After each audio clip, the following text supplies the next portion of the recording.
അസ്സലാമു അലൈക്കും. കൂടുതൽ ഇൻട്രൊഡക്ഷൻ ഞാൻ തന്നെയില്ല. How to make any one agree with you even without them realizing part 2. സത്യം പറഞ്ഞാലേ ഈ വീഡിയോ രണ്ടാമത്തെ വട്ടം കൊടുക്കുന്നതാണ്. കാരണം ഇന്നലെ ഞാൻ 2 എപ്പിസോഡ് ഒരുമിച്ച് ഞാൻ ഇന്നലെ എടുത്തതാണ്. അങ്ങനത്തൊരു ഇതിൻ്റെ മൈക്ക് നോയിസ് ക്യാൻസലേഷൻ ഓണല്ലായിരുന്നു. എടുത്തത് മൊത്തം ഡിലീറ്റ് ചെയ്യേണ്ടി വന്നു. So Number 7, let the other person think that's their idea. അതിന് മുമ്പ് നിങ്ങളൊരു സൈക്കോളജി അറിയാം. അതായത് ഏതൊരാളും അയാളുടെ 100% എഫേർട്ട് തന്നെങ്കിൽ അത് അയാളുടെ ഐഡിയ ആയിരിക്കണം, അല്ലെങ്കിൽ അത് അയാളുടേതായിരിക്കണം, ലൈക്ക് എനിത്തിങ്. പക്ഷെ വേറൊരാളുടെ ആവശ്യം ഒരാളെ കൊണ്ട് ചെയ്യിപ്പിക്കുമ്പോൾ ഒരു 100% കിട്ടണമെന്ന് യാതൊരു നിർബന്ധമില്ല. ചിലപ്പോൾ അത് കംപ്ലീറ്റ് ചെയ്യണം എന്നുള്ളൊരു മൈൻഡ് സെറ്റിൽ അത് എങ്ങനെയെങ്കിലൊക്കെ തീർത്തരുള്ളൂ. സോ ഇവിടെ നമ്മൾ എന്താ ചെയ്യണമെന്ന് വെച്ചാൽ നമ്മുടെ ഐഡിയ അവരുടെ ഐഡിയ എന്ന് അവരെ കൊണ്ട് തോന്നിപ്പിക്കണം. അതാണ് ഈ പോയിന്റ് കൊണ്ട് ഉദ്ദേശിക്കുന്നത്. ഫോർ എക്സാമ്പിൾ ഞാൻ പറഞ്ഞുതരാം. ഇപ്പോൾ ഒരു അസോസിയേറ്റിൻ്റെ ഹെഡ് മാർക്കറ്റിംഗ് ഏജൻസിയിലാണ് നിങ്ങളിപ്പോൾ വർക്ക് ചെയ്യണം. അപ്പോൾ അവിടെ മാർക്കറ്റിംഗ് ചെയ്യാൻ വേണ്ടിയിട്ട് നിങ്ങൾക്കൊരു ഐഡിയ ഉണ്ട്. പക്ഷെ നിങ്ങളുടെ ഹെഡിനോട് പറഞ്ഞാൽ ചിലപ്പോൾ മൂപ്പര് എന്താണ് ഈഗോ കാരണം കൊണ്ട് ഇങ്ങനെയൊക്കെ പറയുള്ളൂ. എന്താണ് അതൊന്നും ശരിയാവില്ല, അതൊക്കെ ഞാൻ നോക്കിയിട്ടുള്ളൂ, അതൊന്നും നടപടിയില്ല, നിങ്ങൾക്ക് വേറെ നോക്കാം. പക്ഷെ ആ സെയിം ഐഡിയ മൂപ്പറിനെ ചിന്തിച്ചു കഴിഞ്ഞാൽ എങ്ങനെയാണ്? ഇപ്പൊ നമ്മ ഇങ്ങനെ പറയും, ഇപ്പൊ ഇൻഫ്ലുവൻസർ മാർക്കറ്റിംഗ് നമുക്ക് ചെയ്യണം താല്പര്യമുണ്ട്.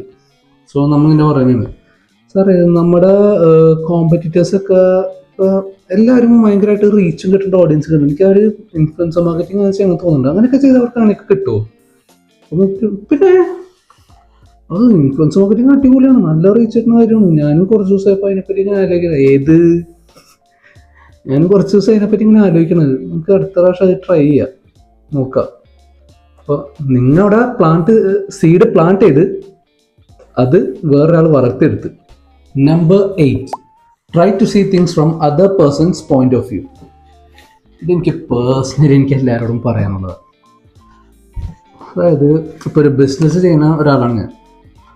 അപ്പോൾ ആ ഒരു പെർസ്പെക്റ്റീവിൽ എനിക്കിതിങ്ങനെ നല്ല രീതിയിൽ എനിക്ക് പറഞ്ഞുതരാൻ പറ്റും. കാരണം നിങ്ങൾ എന്തെങ്കിലും ഇങ്ങനെ നെഗറ്റീവോ അല്ലെങ്കിൽ എന്തെങ്കിലും ഒരു കുറവ് ഒരാൾ കാണുമ്പോൾ അപ്പം തന്നെ എടുത്ത് പറയുന്നതിന് മുമ്പ് അവരെന്തൊക്കെ കഴിഞ്ഞിട്ടാ വന്നേക്കണമെന്നും കൂടി ഒന്ന് ആലോചിക്കണം. അവരേതൊക്കെ രീതിയിൽ കടന്നാ വന്നതാണ്. അതായത് ഞാനിപ്പോൾ ബിസിനസ് എല്ലാം പിന്നെ ഒരു ദിവസം കഴിഞ്ഞ് വീട്ടിലേക്ക് വരുമ്പോൾ ഈ വീട്ടിലേക്ക് വന്നത് തന്നെ സത്യം പറഞ്ഞാൽ കുറച്ച് റിലാക്സേഷന് വേണ്ടി തന്നെയാണ്. പക്ഷെ വീട്ടിൽ വരുമ്പോൾ എന്താണ് ഈ ലേറ്റായി വന്നതും മര്യാദക്ക് ഫുഡ് കഴിക്കാത്തതും മര്യാദക്ക് ഉറക്കം കിട്ടാത്തതും ഹെൽത്ത് ഇഷ്യൂസ് അത് ഇതെന്നൊക്കെ പറഞ്ഞിങ്ങനെ കുറ്റം പറഞ്ഞുകൊണ്ടിരിക്കും ആരാണെങ്കിലും. പക്ഷെ പോരാത്തതിന് നിങ്ങൾക്ക് വല്ല ജോബിന് പോയിക്കൂടെ, കറക്റ്റ് സമയത്ത് വരാല.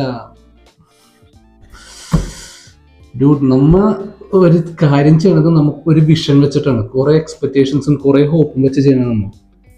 അപ്പൊ നമ്മ എന്താണ് ഇപ്പൊ ഈ ഒരു ദിവസമാണെങ്കിൽ കുറെ കടക്കാരൻ്റെ അടുത്ത് നിന്ന് കുറെ തെറിയായിട്ടിട്ട് തന്നെയായിരിക്കും, കസ്റ്റമേഴ്സിനായിട്ട് കുറെ ഡീൽ ചെയ്തിട്ട് തന്നെയായിരിക്കും, സ്റ്റോക്ക് മറ്റേത് മറിച്ച് ഇതെല്ലാം കഴിഞ്ഞ് തലവേദന എടുത്തിട്ടായിരിക്കും ചിലപ്പോൾ വീട്ടിൽ വന്ന് കുറച്ചേരം ഒന്ന് റിലാക്സേഷന് വേണ്ടി വന്നത്. ഇവിടെയും ചറപറ പറഞ്ഞുകൊണ്ടിരിക്കുമ്പോൾ ശരിക്കും മടുത്തു. അപ്പൊ നിങ്ങൾ ഏതൊരു കാര്യം പറയുന്നതിന് മുമ്പ് എന്തെങ്കിലും ഒരാൾ കുറ്റപ്പെടുത്തുന്നതിന് മുമ്പ് ജസ്റ്റ് അവരുടെ പേഴ്സ്പെക്റ്റീവും കൂടെ കാര്യം കാണണം, അവരെന്തൊക്കെ കഴിഞ്ഞിട്ടാ വന്നാന്നുള്ളതും കൂടെ. ഇറ്റ്സ് നോട്ട് ദാറ്റ് ഈസി ഇതെല്ലാം സഫർ ചെയ്യാന്നുള്ളത്. And number 9, be sympathetic with other persons idea and desire. അത് ഞാൻ ഒരു എക്സാമ്പിൾ വെച്ച് പറഞ്ഞുതരാം. നിങ്ങളുടെ ഒരു റൂംമേറ്റ് ജോബ് ക്വിറ്റ് ചെയ്യുന്നതിനെ പറ്റി പറയണേ. അപ്പൊ തന്നെ നിങ്ങൾ റിയാക്ഷൻ എന്തായിരിക്കും? എടാ മുന്നേ പിന്നെ നീ എന്ത് ചെയ്യാനാണ്, ഇതിന്റെ റെന്റൊക്കെ പിന്നെ എവിടെ നിന്ന് എടുത്ത് കൊടുക്കാനാണ്? അപ്പൊ തന്നെ ടോട്ടലി കുറ്റപ്പെടുത്തേ. പക്ഷെ അപ്പൊ തന്നെ അവരെന്ത് ചെയ്യും?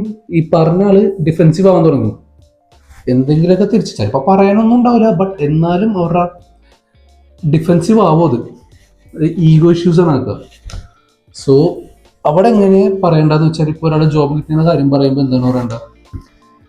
ശരിയാണ്, എനിക്ക് മനസ്സിലാവും ഈ ബോസൊക്കെ വെറുതെ മുരട്ട് സ്വഭാവമാണ്. വെറുതെ ഒരു ദിവസം തോരുമ്പോൾ ഓർക്കുന്നവരാണ്, ഉറക്കമില്ല അതില്ല. എളുപ്പമല്ലേ ഇത് ഇങ്ങനെ ആളുടെ കുറ്റം കേട്ടുകൊണ്ടിരിക്കാൻ? എന്തെങ്കിലും റിപ്പോർട്ട് കൊടുത്താൽ അതിനും കുറ്റം. ഒരു കാര്യം ചെയ്യും, ഇപ്പൊ കുറ്റിയുണ്ട്, നിങ്ങൾ ഈ ജോബ് ചെയ്തുകൊണ്ടിരിക്കുന്ന സമയം തന്നെ വേറെ ജോബ് നോക്ക്, അത് നമുക്ക് നോക്കാം. നിങ്ങൾക്ക് പറയാനുള്ള കാര്യം നിങ്ങളോട് പറയുകയും ചെയ്ത്, ബട്ട് അവനെ കുറ്റപ്പെടുത്തിയില്ല, അവനക്ക് അത് ബാഡായിട്ട് ഫീൽ ചെയ്തുമില്ല. That's how you should do it. And number 10, appeal a noble motive. ഇത് മിക്ക വീട്ടുകാരും ചെയ്യുന്നൊരു പരിപാടിയാണ്. അതായത് ഇപ്പോൾ നിങ്ങൾക്കിപ്പോൾ ഒരു യങ്ങർ സിസ്റ്റർ, യങ്ങർ ബ്രദർ, അങ്ങനെയൊക്കെ ആരെങ്കിലൊക്കെ ഉണ്ടെന്ന് വിചാരിക്കും. അപ്പം നിങ്ങൾ ഒരു ദിവസം വീട്ടിലേക്ക് ലേറ്റായിട്ട് കയറി വരുമ്പോൾ സ്വാഭാവികമായിട്ടും ഉമ്മ പറയാൻ പോകുന്നത് ഇങ്ങനെ ഇരിക്കുന്നു, ഈ സമയത്തൊക്കെയാണ് കയറി വരുന്ന, സമയം നോക്കി ഇവിടെ ആർക്കും കിടക്കണ്ടേ, നിന്നെയൊക്കെ കണ്ടില്ലേ ഈ ഇളവരൊക്കെ പഠിക്കണത്, നീ അവരൊക്കെ ഭാവിയിൽ ഇങ്ങനെ ആയിക്കഴിഞ്ഞാൽ നീ ഇങ്ങനെ അവരെ കുറ്റം പറഞ്ഞുകൊണ്ടിരിക്കും.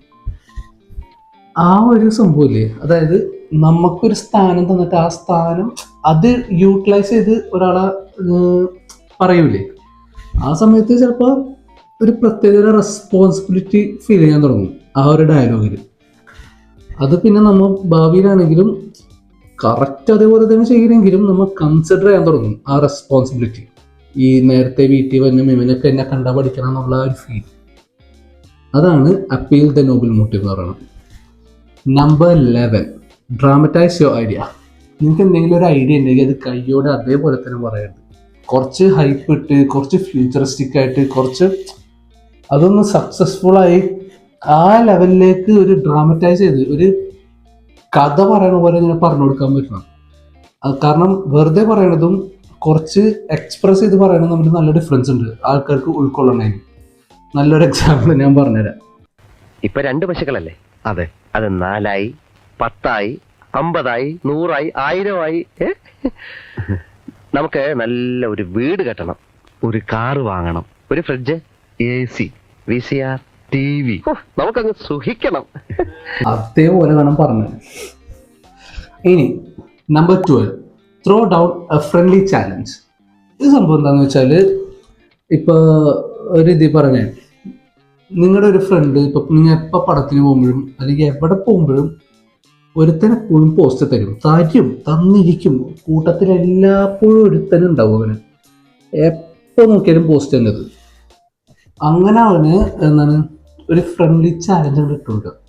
അതായത് എന്താ പറയുക, നെക്സ്റ്റ് ടൈം ഒരു മൂവിക്ക് നിങ്ങൾ പോകുമ്പോൾ ഇങ്ങനെ പറയാം, നീയൊക്കെല്ലേ പോസ്റ്റ് എന്ന് വെച്ചാൽ പോസ്റ്റ് കണ്ടുപിടിച്ച് ഉസ്താദാണ് നീയൊക്കെ, എപ്പോൾ പോയാലും സമയം കളയണ മോനാണ് നീയൊക്കെ. അപ്പോൾ അവൻ എന്താ ഡിഫെൻസിലായി തുടങ്ങും, ഞാനല്ല നീക്കാണ് മറ്റേതാണ് മറിച്ചാന്നൊക്കെ പറഞ്ഞിട്ടൊക്കെ. അപ്പോൾ അവിടെ ഒരു ഫ്രണ്ട്ലി ചാലഞ്ച് ഇട്ട് കൊടുക്കണം. എങ്ങനെയാ, നമ്മൾ ഇപ്പം നാളെ പടത്തിന് പോകുന്നുണ്ട്, നാളെ പടത്തിന് പോകുമ്പോൾ നീ ലേറ്റായിട്ട് വന്നെയാണെങ്കിൽ അന്നത്തെ ഫുഡ് നിൻ്റെ ആണ്, അല്ലെങ്കിൽ ഞാൻ തരും. അവിടെ അവൻ വന്നിരിക്കും. കാരണം ഈഗോ ഇഷ്യൂടെ അവൻ എന്തായാലും അവിടെ വന്നിരിക്കും ഉള്ളതാണ്. സോ ഈ പറഞ്ഞ 12 പോയിന്റ് ഞാൻ അവിടെ പറഞ്ഞു കഴിഞ്ഞു. ഈ 12 പോയിന്റിൽ എന്തെങ്കിലും എതിർപ്പ്, എന്തെങ്കിലും ഒരു ഡിസഗ്രിമെന്റ് ആരെങ്കിലും ഉണ്ടെങ്കിൽ കമന്റ് ഡൗൺ ബിലോ. സോ അടുത്ത വീഡിയോയിൽ നമ്മൾ പറയാൻ പോണത് how to change any one's mind. അത് അല്ലെങ്കിൽ വേറെ കാര്യത്തിൽ പറയാം, എങ്ങനെയാ ഒരു നല്ല ലീഡർ ആണെങ്കിൽ മറ്റുള്ളവരുടെ മൈൻഡ് കൺട്രോൾ ചെയ്യാൻ ഒരു കഴിവ് വേണം. So how to be a leader എന്നുള്ള രീതിയിലും അടുത്ത വീഡിയോ നമുക്ക് കൺസിഡർ ചെയ്യാം. So until then, I'm building something bigger. Stick around. Assalamu alaikum.